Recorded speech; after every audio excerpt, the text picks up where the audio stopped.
If you're sitting at your chair for 10, 12 hours a day, then it's really important that you're actually comfortable in the chair. Maybe you need to upgrade, maybe you're looking for something new like I was recently when trying to go away from the CXO that I was uncomfortable using. I started my search right where you guys are right now with the two most popular chairs from the two leading brands, the Aeron and the Leap. Eventually, I did end up settling on the Leap, but I spent a ton of time in the Aeron, and there are things about the Aeron that I wish that the Leap did. So we're just gonna run through the two chairs here. I'm gonna compare them for you, what I kind of like about the Leap, what I wish it had, and same goes for the Aeron.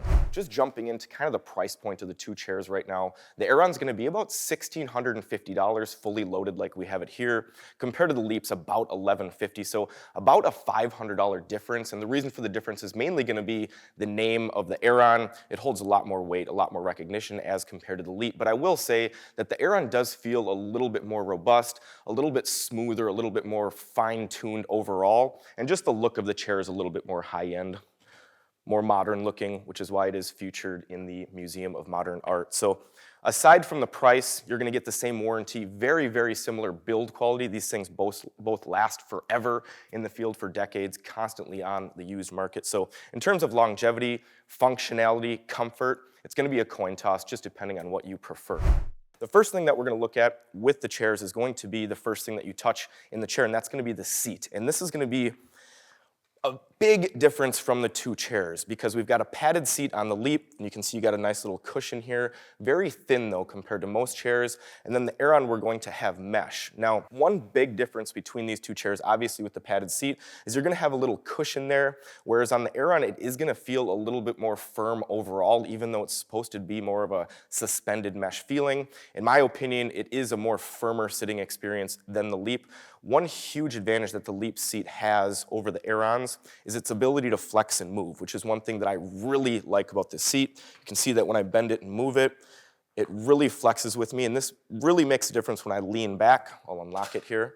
When I lean back and stretch, you can see that the seat really moves. It doesn't hinder me. If I hop over to the Aeron here, it's a much more rigid design with this plastic, kind of the bucket seat design where you're cradled here. You don't have a lot of area to move around, and because it is that hard plastic, when you move in the chair, it doesn't move with you. And so this was probably the first big reason that pushed me from the Aeron to the Leap, which was one of the deal breakers for me with this chair.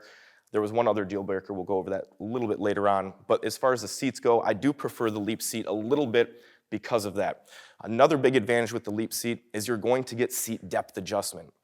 The Aeron doesn't have seat depth adjustment, so you're not able to extend the seat out or extend the seat back like you can on the Leap, which really ensures that you get that distance right here in a good spot for ergonomics.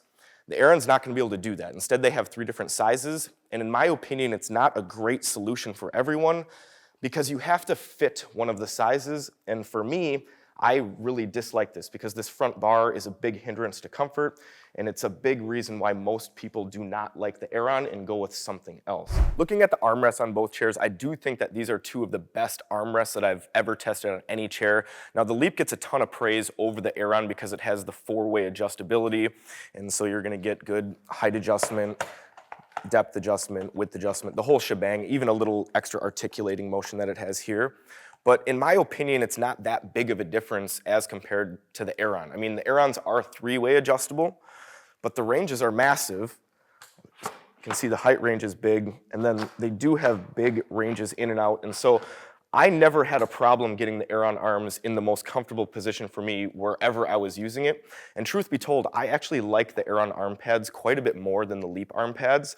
They're just a lot softer, they're bigger, just more comfortable overall in my opinion. And so even though you get a little bit more adjustability with the Leap arms, I actually prefer the Aeron arms, which a lot of people don't have that opinion. Focusing on the backrest here a little bit and just the back comfort overall, quite a bit different experience, mainly because the Leap has more of traditional lumbar support where it's going to be kind of right here in your lower back, and then you're gonna have some height adjustment and then depth adjustment here, as compared to the Aeron, where it's more focused on your sacral region, which is your lower back. You can see how much lower it goes down and covers a much more vertical range as compared to the Leap's horizontal range.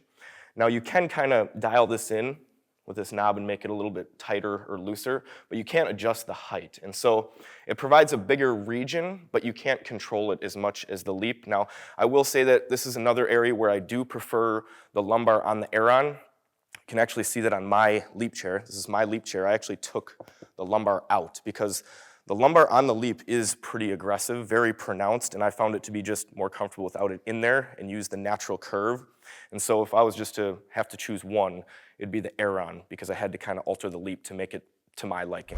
Even though I don't love the standard lumbar support on the Leap as compared to the Aeron, I do like the backrest design overall because they are very different in the fact that the Leap's backrest is super flexible. You can see that it's very easy for me to bend it with my hands like this, as compared to the Aeron. It's very, very rigid. There's no way that I can bend this at all. And so it really, really affects the way that you're sitting, because if you recline a little bit, you can actually bend and move and stretch really easily in the chair, which kind of goes along with the seat. When you're just moving around in the chair, it's very flexible and very adaptive to you, and not that way with the Aeron. It's very rigid. So that's one thing that I really like about the Leap. Probably one of the biggest reasons why I chose the Leap over the Aeron is just the flexibility of the chair as compared to the rigid design on the Aeron. Another huge difference between the chairs is going to be the way that you recline in them.